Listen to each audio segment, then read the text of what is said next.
While the alliance finally decided to add Sweden after Turkey lifted its block, it also laid out new ambitions for itself. But it only offered long-term support for Ukraine, promising membership someday.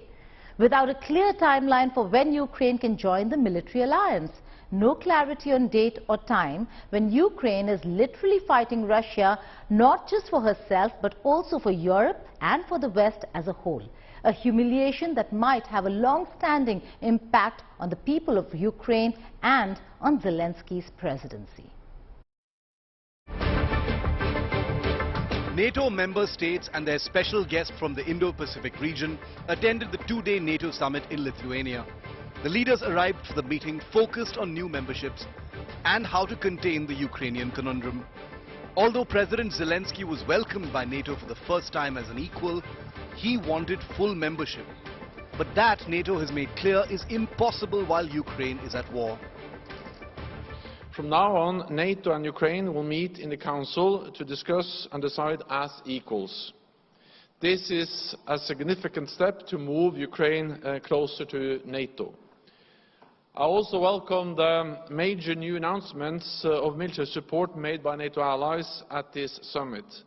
Allies have already provided tens of billions of dollars in military aid to help beat back Russia's invasion. Ukraine's future is in NATO, said NATO Secretary General Jens Stoltenberg, but added that the war-torn nation will have to meet with conditions laid out before applying for full membership. A clearly frustrated Volodymyr Zelensky tweeted that NATO allies were showing Ukraine disrespect by changing wordings of the joint communique without Ukraine being in the room. And I'm really honored to welcome in our midst our dear friend Volodymyr Zelensky, President of Ukraine. Welcome to you, Volodymyr. It's great to have you here. The outburst was certainly last minute, coming less than an hour before the 31 NATO leaders were due to sign off on the final summit declaration on the topic. You've done an enormous job. You have a lot more to do, I know, and I just think that, you know, we're going to make sure that you get what you need. And I look forward to the day when we're having the meeting celebrating your official membership in NATO. It turned out to be a communique that did not spell out a timeline by which Ukraine could join, nor a list of conditions it would have to meet, nor even extend an invitation to join at an unspecified future date once the war with Russia is over. But Ukraine did score aid from other countries and received military aid and assurances from all members of the G7 to continue with military and economic aid long term, an agreement to start a training program for its pilots on Western F-16 jets with the help of 11 countries. $770 million worth of military aid package from Germany. Following similar announcements from Britain, French President Emmanuel Macron said France will start supplying long-range Scalp cruise missiles to Ukraine, a move slammed by the Kremlin. We consider this decision to provide security assurances to Ukraine a mistake. By providing security guarantees to Ukraine, they encroach the Russian Federation's security. This is fraught with very short, medium and long-term negative consequences. The 2008 Bucharest Conference promise has been put on hold indefinitely. At the coalition's conference in Bucharest, Romania, the allies had issued a declaration stating that both Georgia and Ukraine will become members at some point in the future. This week our alliance must also decide how to respond to the request by Georgia and Ukraine to participate in NATO's membership action plan. Despite this and the passage of 15 years, Georgia and Ukraine have yet to join the NATO alliance. But Sweden did make it into the NATO, becoming the 32nd member after Finland became the 31st member of the Western Alliance in April.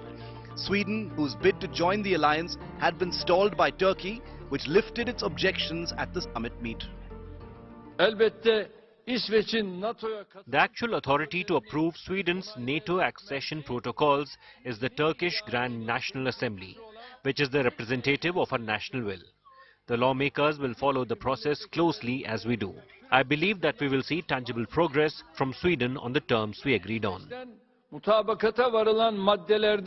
It's well known that Sweden, after 200 years of non-alignment, we seek common protection, but I also want all NATO allies to know that we also provide security, provide common security, and we are here for the long term. We are decisive in fighting terrorism, we're decisive in fighting organized crime, so I think Sweden has a lot to bring to the table as well. The summit also included a greatly expanded focus on China. However, there are divisions within NATO on how to approach China. Some European partners were less keen on embracing the United States' view of China as a competitor, preferring to keep avenues for cooperation open. But China remained unimpressed. Despite claiming to defend the rule-based international order, NATO has a history of violating international law and basic norms of international relations by meddling in the internal affairs of other nations, instigating wars, bombing diplomatic facilities, and killing innocent civilians. Some NATO members exhibit double standards and advocate for the formation of a nuclear alliance. The evidence suggests that NATO is in fact a destabilizing force.